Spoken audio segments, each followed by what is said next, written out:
এই যে ওসমান হাদি এদেশের সম্পদ। ওসমান হাদি কোনো দলের নয়, কোনো গোত্রের নয়। আমি বিশ্বাস করি ওসমান হাদি মরে নাই। ওসমান হাদি ভারতের আধিপত্যের বিরুদ্ধে লড়াই করতে গিয়েছে, যেমনটা আমরা দেখেছি লড়াই করতে গিয়েছে আমাদের আবরার ফাহাদ। আমি বিশ্বাস করি যে ওসমান হাদি আমাদের দেশের সম্পদ। এই দেশের সম্পদকে আমরা আসলে রক্ষা করতে পারিনি, আমরা তার জানমালের রক্ষা আমরা দিতে পারিনি।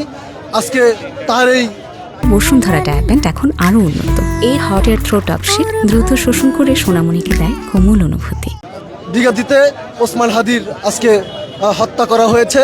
আমরা এমন বিপ্লবীদের আমরা রক্ষা করতে পারছি না। আমরা দেখছি এর আগেও বিপিনুল হক নূরের উপর হামলা করা হয়েছে, কিন্তু সেই হামলার চিহ্নিত হামলাকারীরা থাকলেও তাদেরকে এখনও গ্রেপ্তার করা হয়নি, আইনের আওতায় আনা হয়নি।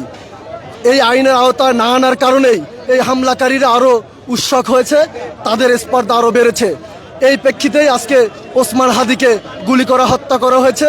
আমরা আরও দেখেছি প্রায় 50 জনের উপরে একটি ক্লিন মিশন চলছে। সেখানে হয়তোবা আমরা আছি, আপনারা আছেন, কিংবা বিপিনুর, রাশেদ খান তারাও আছেন। আসলে এই বিপিনুর শুধু একটা দলের নয়, বিপিনুর সারা বাংলাদেশের। এই বিপিনুরকে রক্ষা করতে হবে।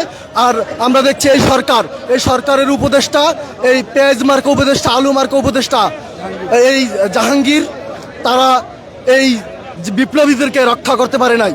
ধন্যবাদ সকলকে, সবাই ভালো থাকবে।